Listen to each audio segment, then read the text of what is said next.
মনে করতাম আমি এত ঘোরাঘুরি করে জলসা করব না, আর কলেজে ওই 7 ঘন্টা যাতায়াত করব না, একটা তাবিজের মজলিস বসাবো, আমি কলেজের থেকে বেশি ইনকাম করতাম। ও সাইকোলজি আমি এমন বুঝি, এমনভাবে মানুষকে খাপ পড়ে ফেলে দিতাম। আমি খোদারে বলি যে খোদা ওই হারাম পয়সা যেন আমার না ইনকাম করতে হয়, মানুষের ওই কলিজা ছেড়ে পয়সা যেন আমাকে না ইনকাম করতে হয়। শুধু তো সারা জীবন মানুষের পয়সা হারাম, ওর পয়সা হারাম করে দিয়ে দিয়েছে, এই পয়সা হারাম নয়।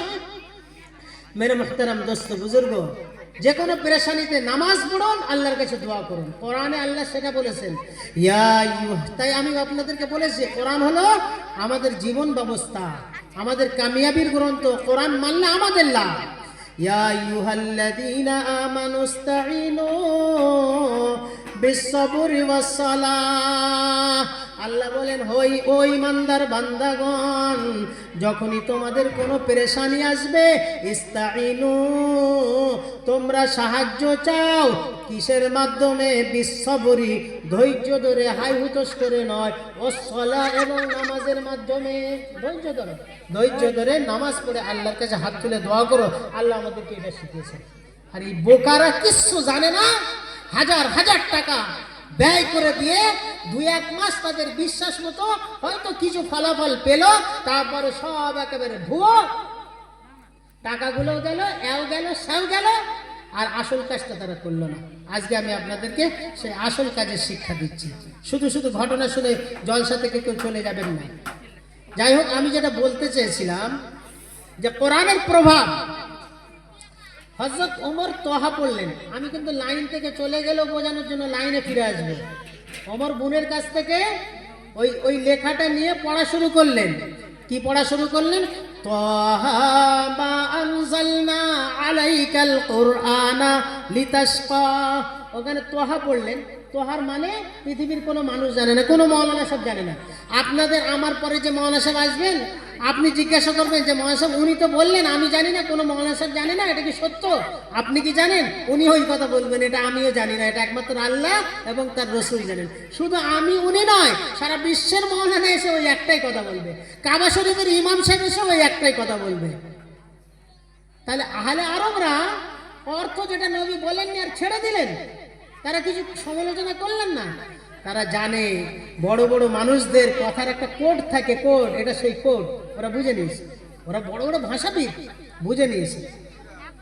আমি কিছু তার বিশ্লেষণ আপনাদেরকে বলতে চেয়েছিলাম যে আমাদের প্রথম নবীর, মানব জাতির প্রথম মানুষকে আদম, তিনি আমাদের প্রথম নবী। তার নামের প্রথম অক্ষর কি? আলিফ, তাই না? আমার আল্লাহর নামের প্রথম অক্ষর কি? আলিফ। নবী রাসূলগণদের যে লিস্ট এসছে 1,40,000, 1,24,000, অনেকে অনেক রকম বলেন, কিন্তু এই সংখ্যাটা কেউ এরম বেঁধে বলবেন 1,24,000ই। কেন? মানুষ গণনা হয়তো এই পর্যন্ত করেছেন, বাইরেও তো থাকতে পারে। তাহলে আপনি যদি বলেন আমি 1,24,000 নবী রসুলের ওপর ঈমান আনলাম, তাহলে বাইরে যেগুলো সেগুলো তো ছেড়ে গেল। অথচ সমস্ত নবী রসুলদের ওপর ঈমান আনতে হবে। তাই জন্য সংক্ষিপ্ত ভাষা হলো আল্লাহর যত নবী ও যত রসুল এসেছেন সবার ওপর ঈমান আনলাম। ঠিক আছে? ওই 1,24,000, 2,24,000, 3,24,000 বলার দরকার না। বোঝা গিয়েছে?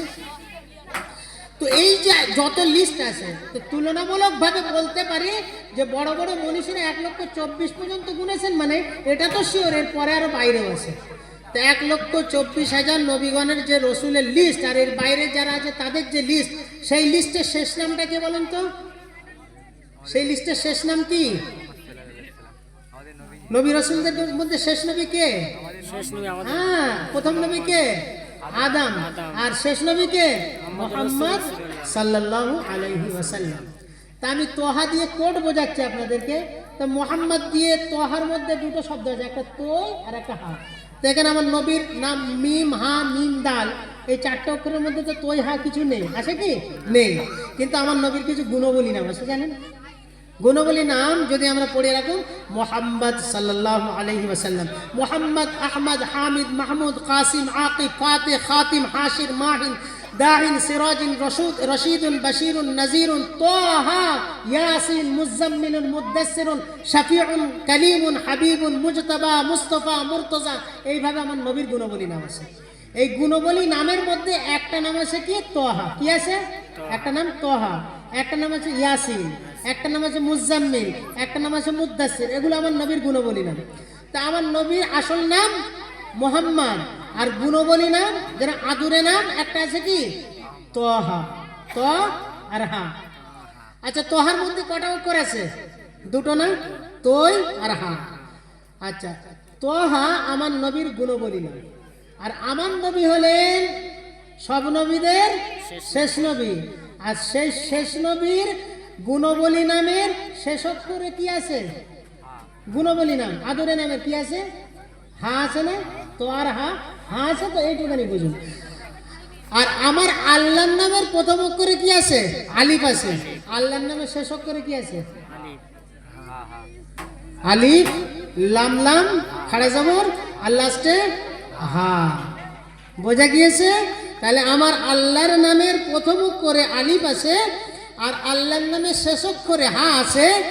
আর বিশ্বের মধ্যে পৃথিবী ভূমণ্ডলে যত নবী রসুল এসেছেন, সব নবী রসুলের মধ্যে যিনি প্রথম নবী তিনি হলেন আদম। আদম নামের প্রথম অক্ষর হলো আলিফ, আল্লাহর নামের প্রথম অক্ষর হলো আলিফ। আর পৃথিবীর জমিনে যে শেষ নবী এসেছেন তার গুণবলী নাম হলো তোহা, সেই গুণবলী নামের শেষ অক্ষর হলো হা। আর আমার আল্লাহর নামের শেষ অক্ষর হলো কি? হা। তাহলে তোহার মধ্যে কোড বুঝতে পেরেছেন? আহলে আরব বুঝে নিয়েছে যে কোডটা কি ছিল, ওই জন্য আর ওরা কোনোদিন প্রশ্ন করেনি। কিন্তু আমার নবী বলেছেন যে এর মানে আল্লাহ এবং তার রসুল জানেন। আর আহলে আরব ছেড়ে দিলেন যে নবী তুমি মানে বলবে না আর সেই কোরআন মেনে নেব না। আহলে আরব বুঝে নিয়েছে যে এর মানে আছে, এর তারতম্য আছে। এটা বড়দের রীতি, এটা বড় বড় কবি সাহিত্যিকদের রীতি যে কিছু শর্ট সংকেতের মধ্যে তাদের কিছু লুকায়িত অর্থ থাকে। কোরআন সেই অলংকার এখানে পেশ করেছে। বলুন সুবহানাল্লাহ। বোন ফাতেমা দিলেন, আর সেই ফাতেমার দেওয়া পুস্তক ওমর পড়লেন। কে পড়লেন? ওমর পড়লেন।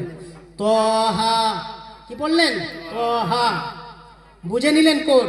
তারপরে বললেন মা আনজালনা আলাইকাল কুরআনা লিতাশকা ইল্লা তাযকিরাতাল লিমান ইয়াখশা তানজিলাম মিম্মান خلق الأرض والسماوات العلى الرحمن على العرش استوى। আজ আমার গ্রামবাসী ভাইদেরকে উদ্দেশ্য করে বলছি যে আজ কোরআন শুনে তোমাদের মনে প্রভাব পড়ে না।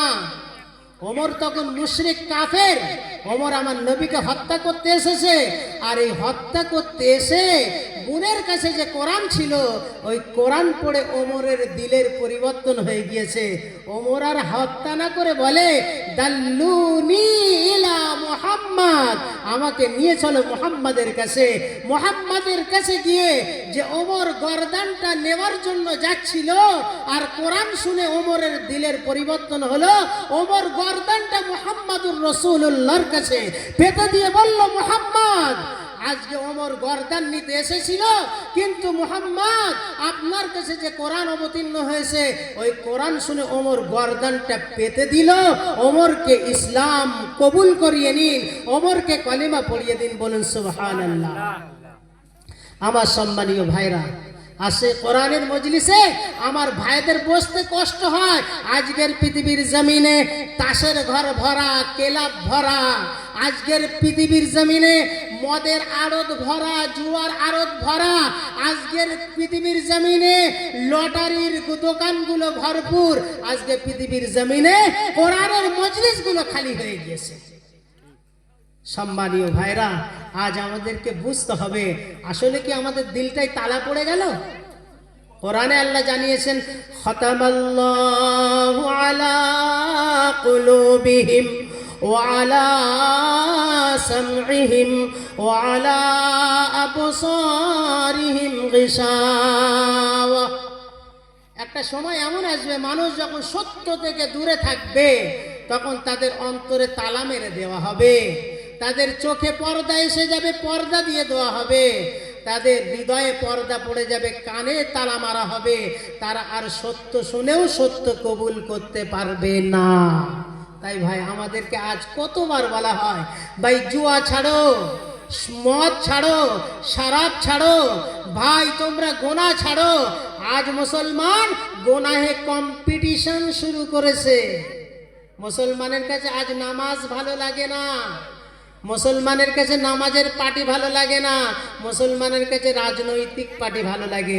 আরে মুসলমানের জীবনের একটাই পার্টি, সেটা হলো নামাজের পার্টি, ঠিক না বল? সেটা হলো নামাজের পার্টি। আমার সম্মানীয় ভাইরা, আজ মুসলমান হাসাদে ভরপুর। হাসাদ বুঝেন? হিংসা, ভাই ভাই হিংসা, মসজিদ মসজিদে হিংসা, মুসল্লি মুসল্লিতে হিংসা, ইমাম মুক্তাদিতে হিংসা, আজ আজ মা ছেলেই হিংসা, বাপ বেটাই হিংসা, পুরো পৃথিবীতে হিংসা ছড়িয়ে পড়েছে। আর আল্লাহ কোরআন অবতীর্ণ করেছেন মানুষকে হিংসা মুক্ত জিন্দেগি দেওয়ার জন্য।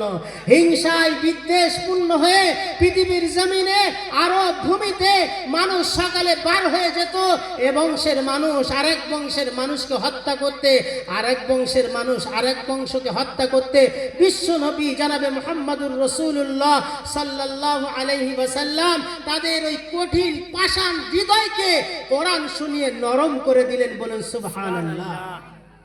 আসাদ্দু কসওয়া, তাদের দিল ছিল সব থেকে কঠিন এবং শক্ত। এই শক্ত হৃদয়কে আমার নবী নরম বলিয়ে দিলেন। আজ যে ভাইকে কতল করতে যাচ্ছিল, সেই ভাই আজকে মৃত্যুকালীন সময়ে বসে বলছে আমাকে পানি দিতে হবে না, যাও তোমার আর একজন চাচাজন তিনি বড্ড বেশি অসুস্থ, বড্ড বেশি তিনি পানির পিপাসায় পিপাসিত, তিনি বড্ড বেশি তিনি কষ্ট পেয়েছেন, তাকে পান করাও। তাকে পান করাতে গিয়ে বললেন আমাকে নয়, ওই চাচাজানকে পান করাও।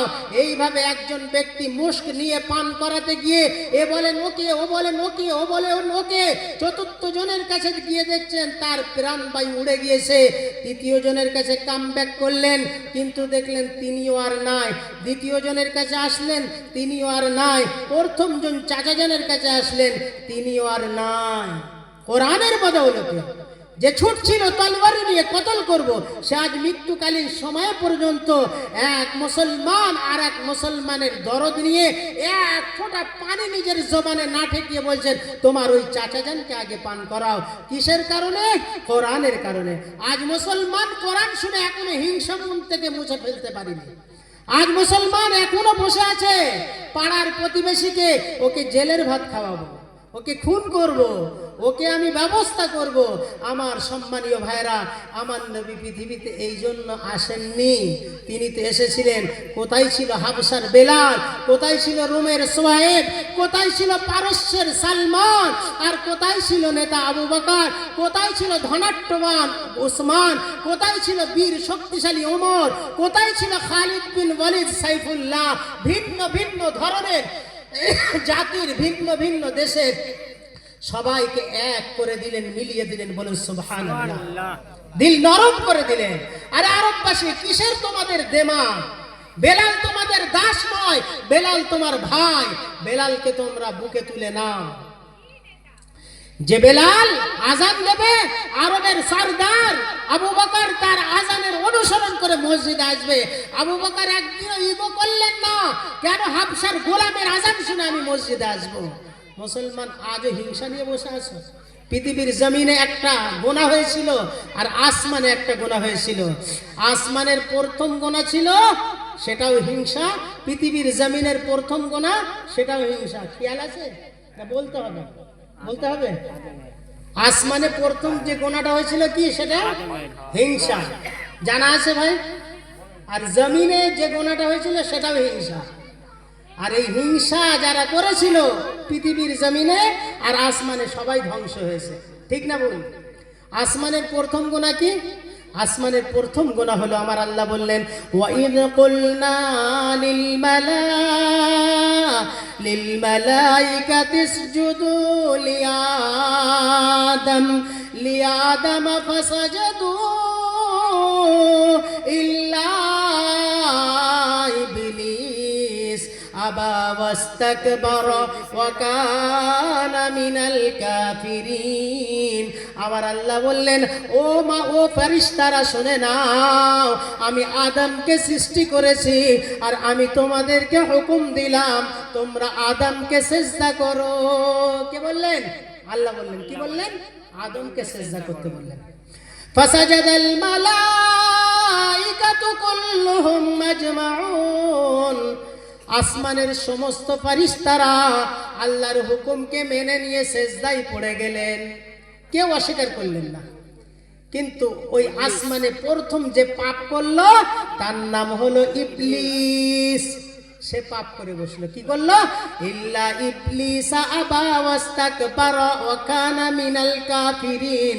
কিন্তু ইবলিস সিজদা করতে অস্বীকার করলো, অহংকার করলো, আর এই অহংকারের কারণে সে কাফের হয়ে গেল।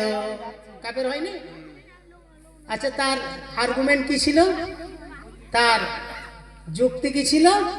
আনা খায়রুম মিনহু খালাকতানি মিন নার ওয়া খালাকতাহু মিন তিন।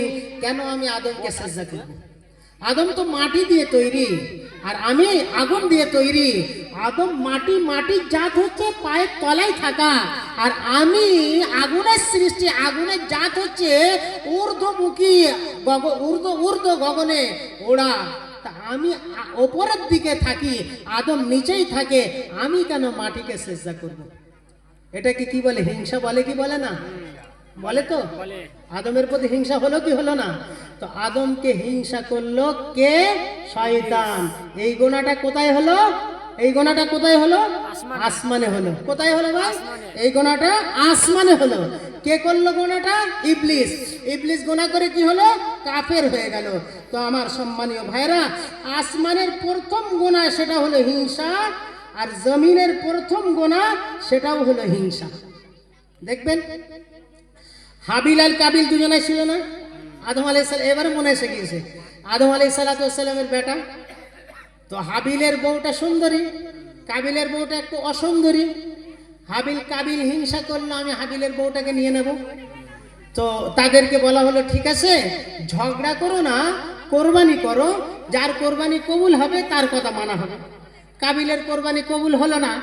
কাবিল কি করলো? ক্বালা লা আকতুলান্নাকা। এবারে সে হিংসার বশীভূত হয়ে সে কি করলো? তার ভাইকে কতল করে দিল। আর আসমানের প্রথম গুনাহ কে করলো? ইবলিস। গুনাহ করে কি হলো? ওয়া কানা মিনাল কাফিরিন, কাফের হয়ে গেল। আর পৃথিবীর প্রথম গুনাহ কে করলো? কাবিল। কি করলো? ভাইকে হত্যা করে দিল। হত্যা করে দিয়ে সেও কি হয়ে গেল? কাফির হয়ে গেল, জাহান্নামী হয়ে গেল। মেরে মুহতারাম দোস্ত বুজুর্গ, আমার আল্লাহ রব্বুল জালাল এই কোরআন দিয়েছেন মানুষকে হিংসা মুক্ত করার জন্য। আজ মানুষ হিংসা বিদ্বেষে ভরে গিয়েছে, কারণ হিংসা আর ঈমান এক দিলের মধ্যে জমা হতে পারে না। ইবলিসের অন্তরে হিংসা ছিল বলে ইবলিস হিংসার বশীভূত হয়ে কাফের হয়ে গেল। আর পৃথিবীর জমিনের প্রথম যে পাপ করেছিল তারও সেই পাপের মূল কারণ হলো হিংসা। সেও হিংসা করে, সেও ঈমান রাখতে পারলো না, সেও কাফের হয়ে গেল, অর্থাৎ সেও জাহান্নামী হয়ে গেল। আজ পৃথিবীর জমিনে যারা হিংসা বিদ্বেষ করে গ্রামে গ্রামে অশান্তি ছড়িয়ে পার্টি সংক্রান্ত ইস্যু, জমি সংক্রান্ত ইস্যু, বিভিন্ন ইস্যুতে আজ মুসলমানে মারামারি, মুসলমানে খুনাখুনি, মুসলমানে আজ হানাহানি, যারা আজ হিংসা বিদ্বেষের বশীভূত হয়েছেন, আমি তাদেরকে বলতে চাই 5 ওয়াক্ত নামাজ নয় 50 বছরের নামাজ। আমি তাদেরকে বলতে চাই তাদের জীবনের 5 বারের হজও যদি তাদের জীবনের আমল নামায় থাকে, কিন্তু অন্তরে যদি হিংসা বিদ্বেষ থাকে, আপনি মুসলমান নন। কারণ হিংসা আর ঈমান দুটো এক হৃদয়ে জমা হতে পারে না। তাই আমার সম্মানীয় ভাইদেরকে আমি আরেকবার তাদেরকে অনুরোধ করব, আজ আমরা সকলেই হিংসা বিদ্বেষ ভুলে গিয়ে সকলে ভাই ভাই হয়ে আজকে আমরা ইসলামকে, ইসলামের ঝান্ডাকে আমরা তুলে ধরি। আজ বর্তমান যুগে আমার মুসলমান ভাইদের, আমার ভারতবর্ষের মুসলমানদের যে পরিণতি, যে পরিস্থিতি, যে লাঞ্ছনা, যে বঞ্চনা, একটাই তার কারণ, মুসলমান আজ নিজেরা নিজেদের ঐক্যকে ধ্বংস করে ফেলেছে। আমার আল্লাহ রব্বুল রব্বিজুল জালাল এই কোরআন পাঠিয়ে দিয়ে বলেছিলেন, ও মুসলমান তোমরা ঐক্যের রশ্মিকে মজবুতির সঙ্গে আঁকড়ে ধরো। মুসলমান সেই হুকুমকে লঙ্ঘন করেছে, আজ তাই মুসলমানের এই দুর্দশা। আল্লাহ কোরআনে বলেন, ওয়াতাসিমু বিহাবলিল্লাহি জামিআ, তোমরা আল্লাহর রশ্মিকে, আল্লাহর দ্বীনকে সবাই মিলিত হয়ে, সম্মিলিত হয়ে, একত্রিত হয়ে একসঙ্গে আঁকড়ে ধরো। তোমরা নিজেদের মধ্যে কোনো রকম মতবিরোধ করো না। আর আমাদের আজকে সব জায়গায় মতবিরোধ, মসজিদে মতবিরোধ, মাদ্রাসায় মতবিরোধ, গ্রামে মতবিরোধ। আমরা আজ এক হতে পারলাম না। তাই আজ সেই কোরআন আমি আপনাদেরকে শোনাতে এসেছি, যে কোরআন আল্লাহ আমাদের কাছে পাঠিয়েছিলেন আমাদের এই ভাঙা হৃদয়কে এক করে দেওয়ার জন্য। আর নবী মুহাম্মদুর রাসূলুল্লাহ সেই কোরআন শুনিয়ে সেই আরবের মানুষদেরকে, সেই মুসলমানদেরকে, সেই সাহাবাদেরকে এক কাতারে দাঁড় করিয়েছিলেন। তাই শেষ জামানার যে শেষ ঘটনাটা বড় বেদনাদায়ক ঘটনা। আমার নবী তার ঘরের পর্দার আড়াল থেকে আম্মাজান আয়েশাকে বললেন, আয়েশা একটু পর্দাটা খুলে দাও। আয়েশা বললেন, আয় আল্লাহর হাবিব, জমাত তো দাঁড়িয়ে গিয়েছে। আল্লাহর হাবিব বলেন, আমি একটু দেখতে চাই। জীবনের শেষের কয়েক ওয়াক্ত নামাজে যেতে পারেননি, আবু বকরকে ইমামতির কাতারে দাঁড়িয়ে যেতে বলেছিলেন, কিন্তু তবুও আল্লাহর নবী বললেন, একটু আমি দেখতে চাই। আয়েশা পর্দাটা সরিয়ে দিলেন। পর্দাটা সরিয়ে দেওয়ার পরে আল্লাহর নবী দৃশ্য দেখলেন। দৃশ্য দেখে একটু মৃদু হাসলেন। হাসার পরে আবার তিনি ঝরঝর করে উম্মতের জন্য কাঁদতে লাগলেন। আয়েশা বললেন, আয় আল্লাহর হাবিব, কি হলো এমনটা? প্রথমে তো হাসলেন, একটু মৃদু হাসলেন, ভালো লাগলো, আবার কাঁদছেন, কান্নার কারণ কি? আল্লাহর হাবিবের প্রিয় কলিজার টুকরা স্ত্রী আয়েশা বলেন, আয় আল্লাহর হাবিব, আজ আয়েশাকে আল্লাহর হাবিব বলেন, ওগো আয়েশা, এই কান্নাটা আমার দুঃখের কান্না নয়, কষ্টের কান্না নয়, বড় আনন্দের কান্না। তুমি দেখো না, দীর্ঘদিন ছেলেরা বাইরে থাকলে, অনেক দিন পরে মায়ের কাছে আসলে মা আবেগে আপ্লুত হয়ে ছেলেকে জড়িয়ে ধরে তার মুখে চুমা দিতে দিতে আনন্দে আপ্লুত হয়ে কেঁদে ফেলে। আজকে আমার এই উম্মতের আবেগ দেখে, উম্মতের একতা দেখে, উম্মতের ঐক্য দেখে আমার আজকে বড় আনন্দ হয়েছে। এই উম্মতকে এক করার জন্য আমি দীর্ঘ 23 বছর উম্মতের কাছে মার খেয়েছি, কুরবানি দিয়েছি। আমার মাতৃভূমি থেকে আমাকে ত্যাগ করা হয়েছে, আমি মাতৃভূমি বিসর্জন দিয়েছি। আমার দান্দানে মোবারক শহীদ করা হয়েছে, আমাকে মিনার পাহাড়ের মধ্যে 2.5 বছর বন্দি রাখা হয়েছে, আমাকে পাহাড়ের প্রান্ত থেকে ও প্রান্তে পাথর নিক্ষেপ করে মারার চেষ্টা করা হয়েছে।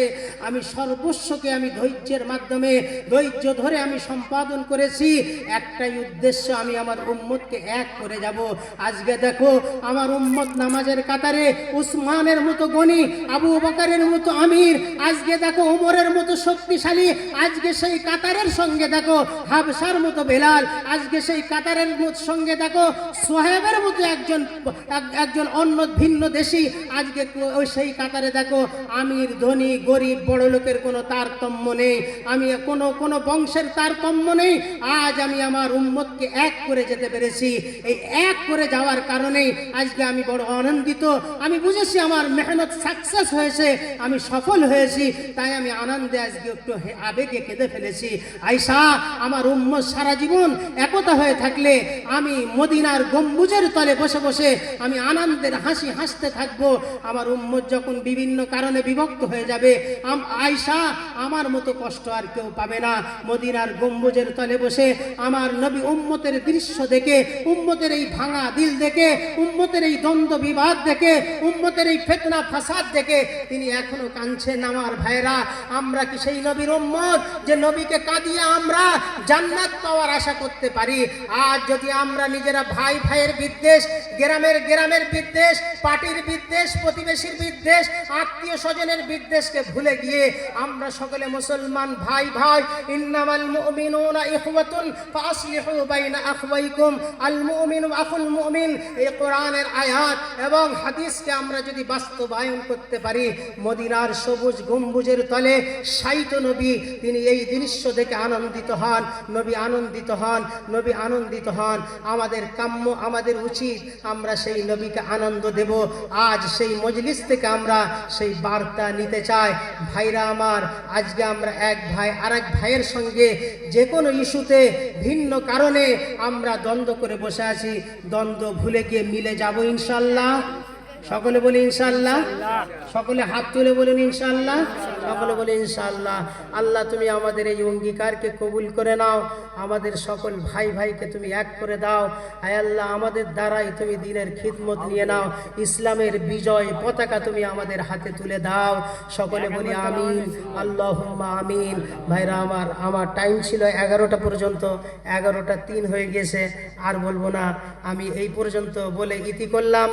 আপনারা সকলেই ভালো থাকবেন, আমার জন্য দোয়া করবেন। ওয়া আখিরু দাওয়ানা আনিল হামদুলিল্লাহি রাব্বিল আলামিন। সকলে দরুদ শরীফ পড়ি। আল্লাহুম্মা সাল্লি আলা মুহাম্মাদ ওয়া আলা আলিহি ওয়া সাহবিহি।